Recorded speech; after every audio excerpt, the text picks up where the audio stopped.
Local rangers call Big Bend Ranch Park the graveyard of the overconfident.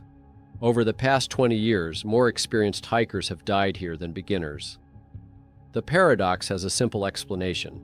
Professionals come here with unshakable faith in their experience and maps that create the illusion of understanding the terrain. But in this primitive chaos, where daytime temperatures turn rocks into red-hot frying pans and trails exist only in the imagination, overconfidence becomes a death sentence. In October 2013, Arkansas journalists Katie Fry and Rick McFarland will become part of these statistics. Their years of hiking experience will turn against them when a promotional brochure, passed off as a map, leads them into a trap with no way out. 8 hours later, the desert would present them with a choice that no survival guide could prepare them for. In the fall of 2013, Katie Fry was 43, and her husband Rick McFarland was 58. They were no strangers to extreme conditions. Both worked for the Arkansas Democrat newspaper. Katie was an investigative reporter, and Rick was a photographer. Their profession taught them to work in the epicenter of chaos. They chased tornadoes and reported from flood and hurricane zones. This experience forged in them what they themselves called armor against uncertainty. They were accustomed to stress and believed they could keep their cool when the world around them was falling apart. Their connection to the Big Bend region was almost sacred. For 12 years in a row, they had come here to celebrate their wedding anniversary, which had taken place here on one of the national park trails. They were experts, but their experience was limited to a different, more predictable and civilized world of marked trails and ranger stations within walking distance. Every year they left their children, 10-year-old Amanda and 8-year-old Ethan, with Katie's parents, and set off on their personal pilgrimage to silence and stars. The 2013 trip was no exception. On Monday, 30th of September, they set up camp in the national park. The evening was perfect. They grilled steaks, drank wine from plastic cups, and watched the Milky Way spill across the inky sky. But in the morning, they were awakened by the voice of a ranger at their tent. The U.S. federal government had shut down, and all of the country's national parks were closing. They had until noon to leave. In response to their confusion, the ranger gave them some simple, friendly advice. He mentioned that the neighboring Big Bend Ranch State Park remained open. It wasn't a warning. It was just useful information thrown in casually. An hour later, Katie and Rick were at the state park's visitor center. They explained to the attendant that they were looking for a day hike, mentioning their years of experience in the neighboring park. The attendant nodded and sketched a loop route on a simple tourist brochure. It wasn't a topographic map. It was an explorer's map, an advertising brochure where the complex, unmarked path through the canyons was marked with a simple line, creating the illusion of ease and accessibility. The trap snapped shut on Wednesday morning, the 2nd October. At 10:15 a.m., they parked at the trailhead. They took 8 half-liter bottles of water out of the car refrigerator. Their total supply for 2 people for a whole day in such heat was only 4 liters. Contrary to their long-standing habit, they did not leave a note on the windshield describing the route. They were absolutely confident in themselves and in the easy day trip. They slung their backpacks over their shoulders and stepped onto the trail. The first 2.5 miles of the trail were deceptively easy. The trail wound through a desert landscape, among flowering cacti and buzzing bees. The sun had not yet reached its full strength, and a light breeze brought coolness. Katie, enchanted by the wild beauty, even thought that this route might become her new favorite place. Soon they reached the West Rim overlook, a breathtaking view of Fresno Canyon and rock formations resembling frozen waves opened up before them. This was their point of no return, their last chance to make the right decision. They could simply turn around and walk back to the car the same way they came. It would take a couple of hours, and they still had water. But Rick took out his camera and started taking pictures, and Katie unfolded their explorer's map. On this schematic brochure, the ruins of the old ranch seemed very close, as if they were within arm's reach. The illusion of simplicity created by the inaccurate map pushed them to make a fateful choice. They decided to continue along the loop, confident that it would be as easy as the beginning. The illusion was shattered almost instantly. As soon as they left the observation deck, the trail turned into its opposite. It descended steeply into Fresno Canyon, over loose gravel and sharp rocks. This was no longer a tourist route, but a technically challenging descent that required concentration at every step. For Katie, it immediately became a challenge. Her old shoulder injury made itself felt, and she had to constantly lean on a wooden stick, feeling her strength leaving her with every step down. They descended for a long time, and the sun rose higher and higher. The heat became thick and oppressive. Sweat poured into their eyes, and their clothes stuck to their bodies. By the time they reached the bottom of the canyon, it was already 1:30 in the afternoon. The temperature had risen to 91.4 degree Fahrenheit. Near the ruins of an old ranch, they saw a parked Jeep with Canadian license plates. It was the first sign of other people all day, but their relief was short-lived.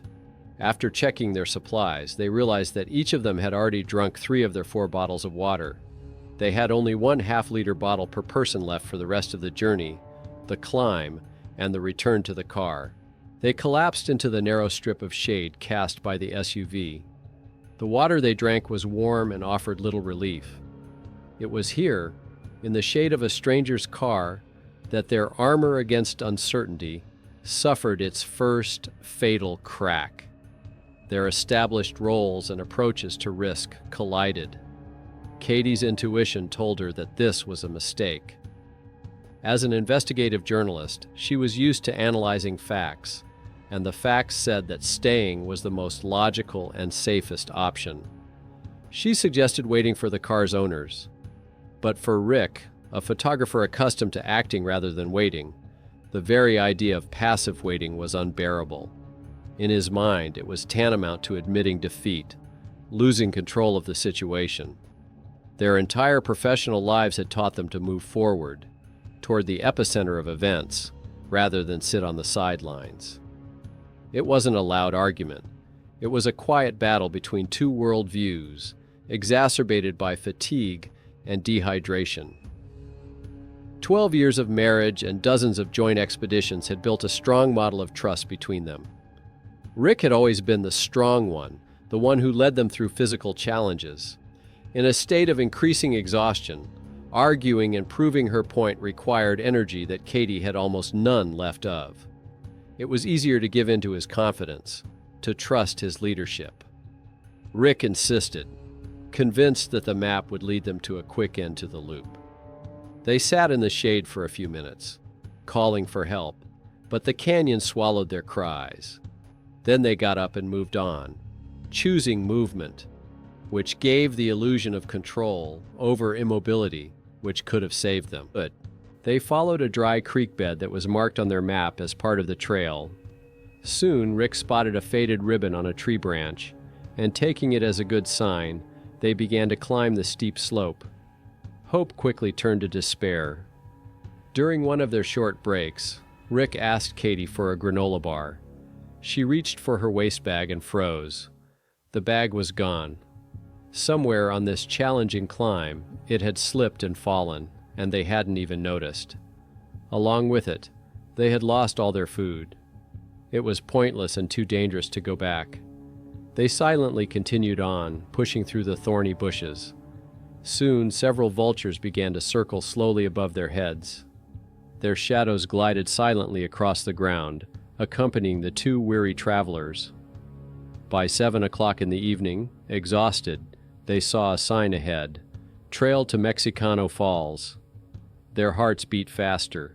It was a surge of hope. They were on the right track, but their joy was short-lived. The trail led them to the edge of the canyon and simply disappeared. It dissolved into the rocks, ending nowhere. 9 miles had led them to a dead end. They were alone, without food, without water. Katie's last attempt to send a message from her phone failed. There was no network. Night was falling.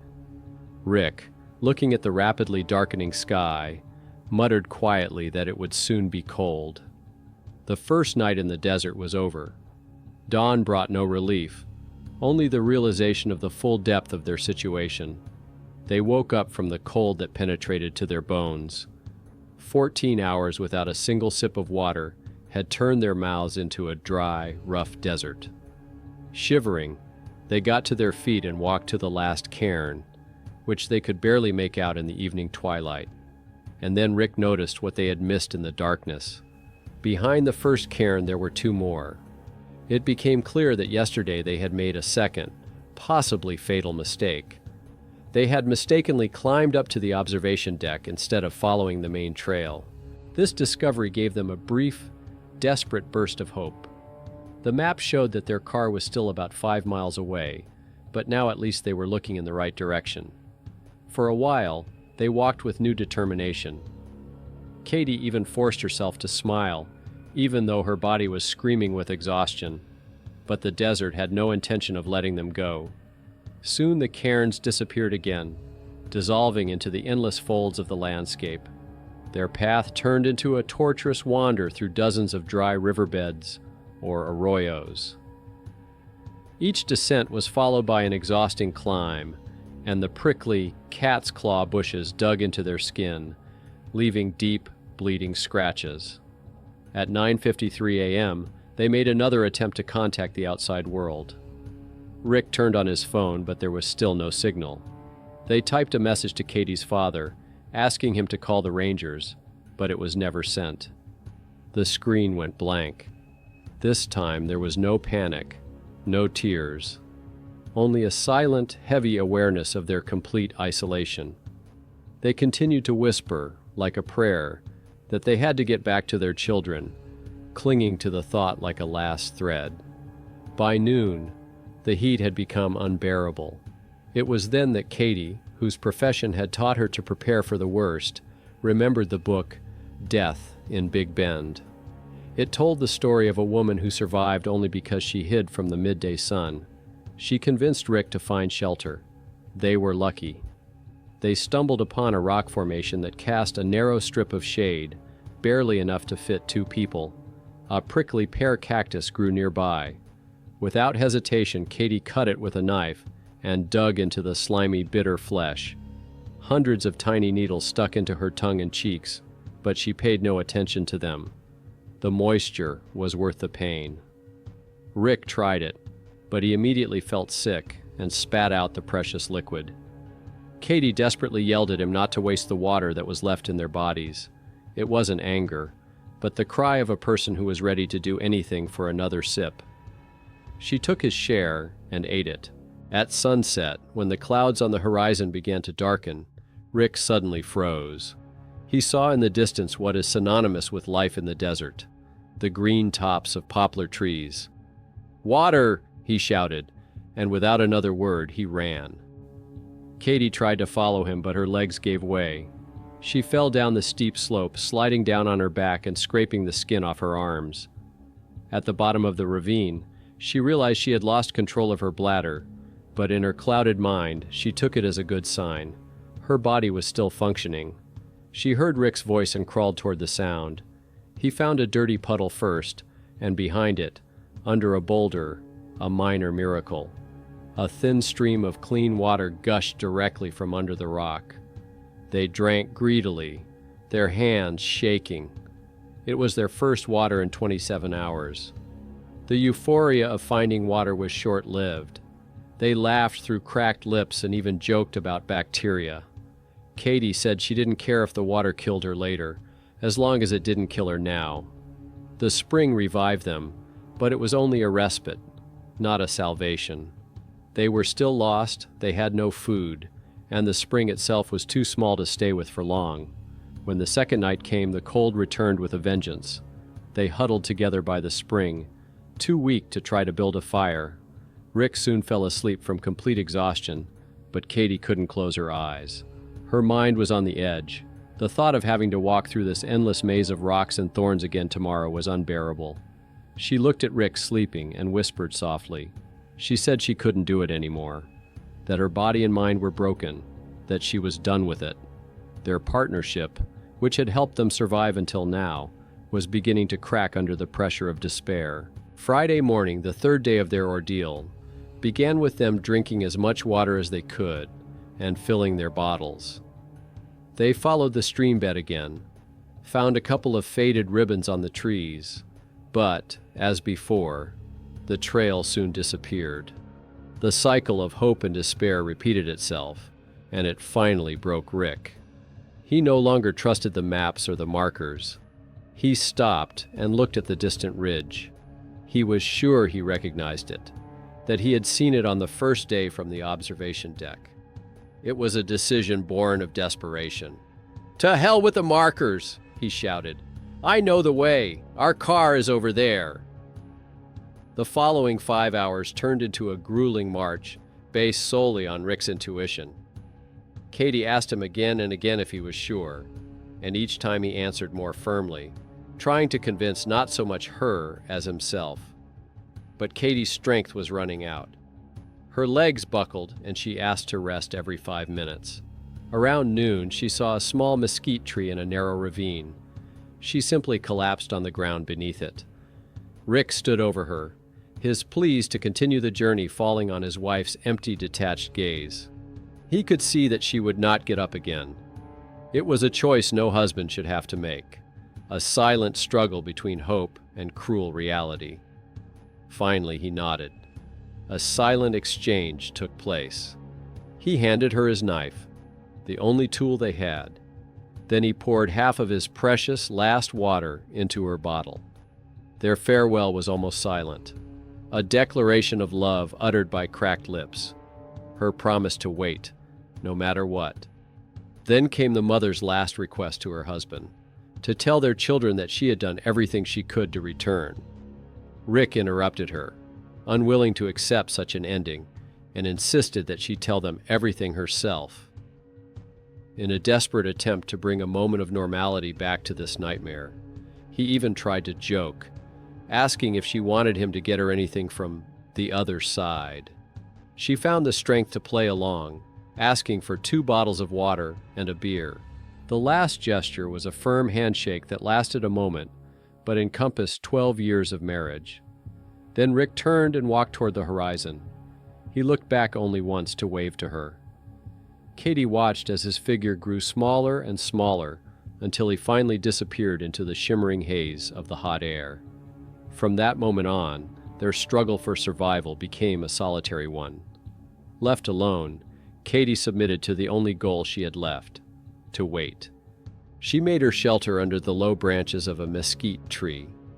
To protect herself from the merciless sun, she wedged one of her boots into the branches, creating a small patch of shade, and placed the other under her head as a pillow.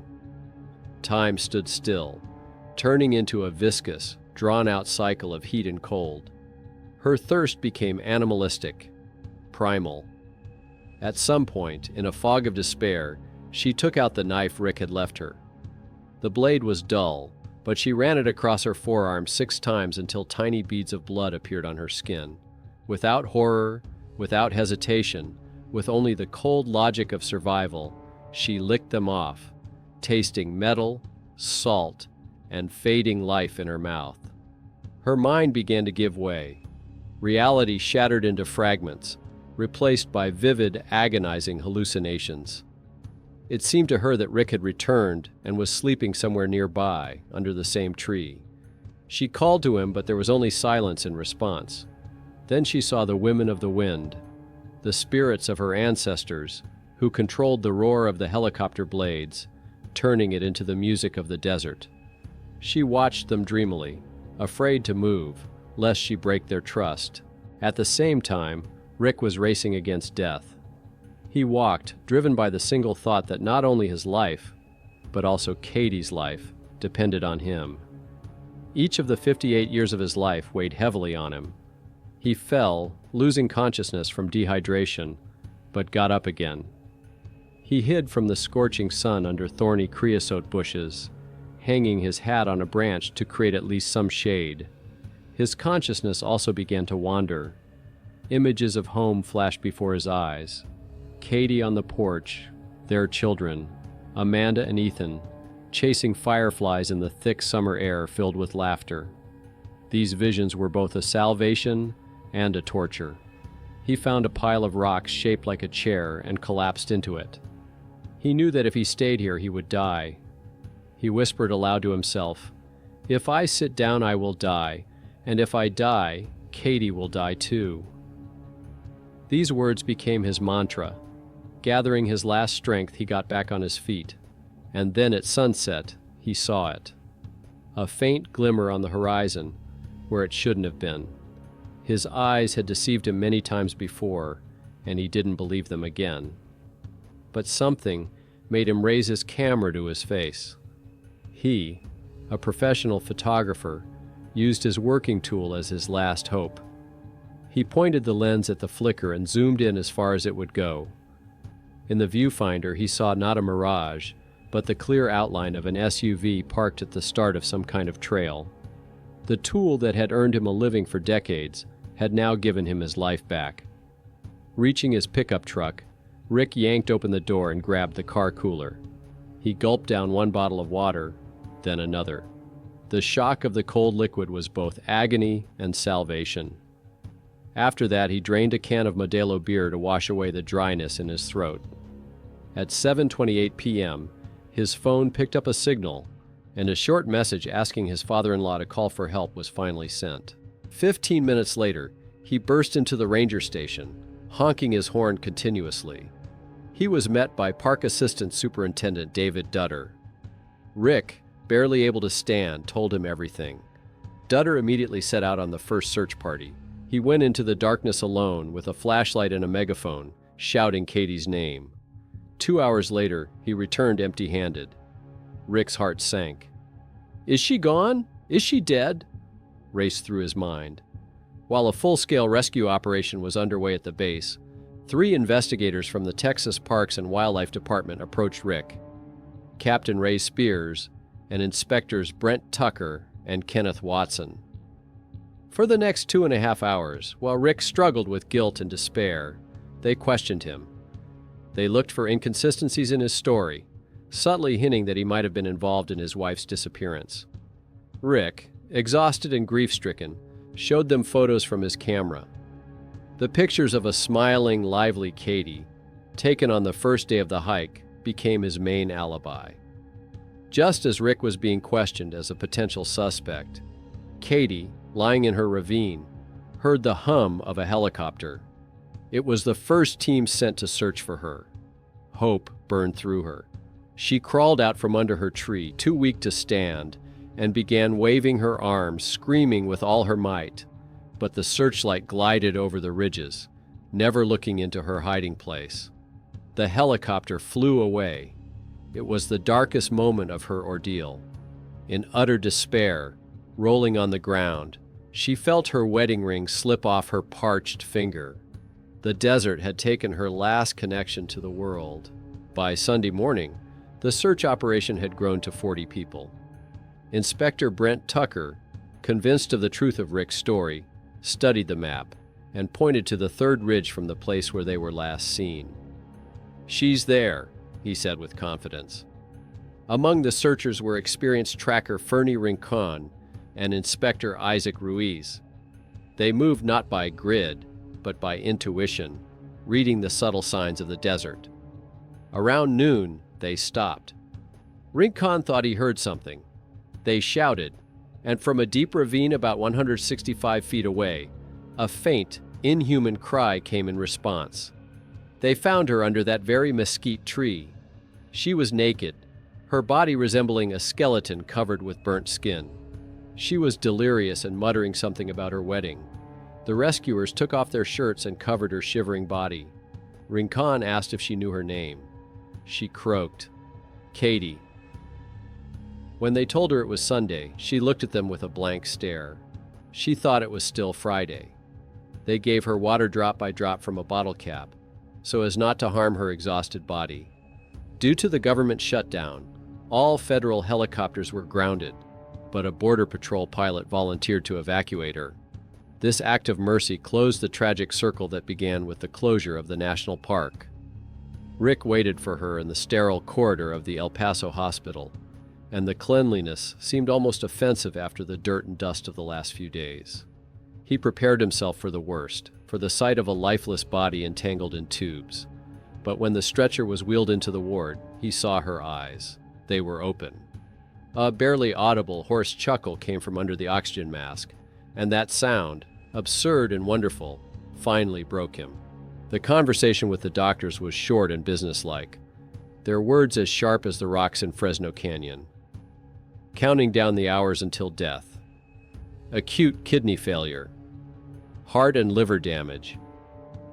The paradox was that she, dying of thirst, could not be given too much water at once. It could kill her. Salvation was only the beginning of a new, no less dangerous battle.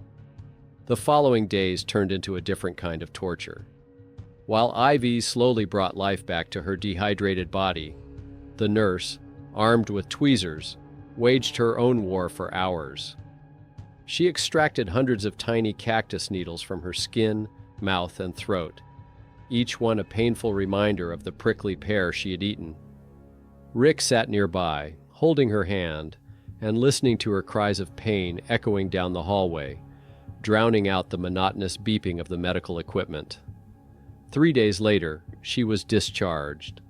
When they pulled up to their home in Arkansas, their children, Amanda and Ethan, who had just learned the truth, ran out to meet them. Katie carefully got out of the car, fell to her knees, and hugged them, breathing in the scent of their hair. A month later, they returned to Big Bend Ranch. They were accompanied by Brent Tucker, the same inspector who had questioned Rick. He led them to the same mesquite tree. Katie silently placed her hand on its trunk.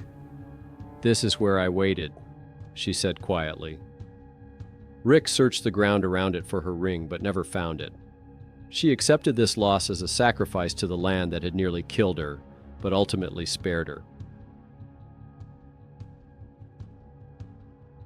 The story of Katie Fry and Rick McFarland is not just a tale of survival in the desert. It is a story about what happens when 12 years of life together collide with the primal instinct for self-preservation. Love is tested not by romantic vows, but by the choice between dying together or betraying each other for the sake of survival.